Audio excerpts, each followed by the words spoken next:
Alright, base 101 on YouTube. Taking off my feet.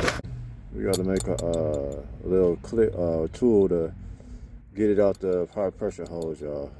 So this is what I'm gonna do. I took some.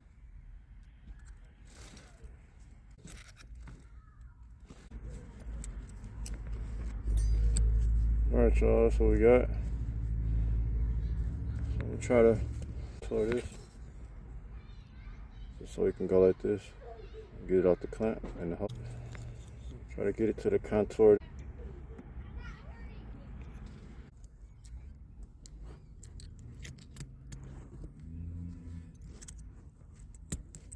So we got our tool we made off of the old brake slide.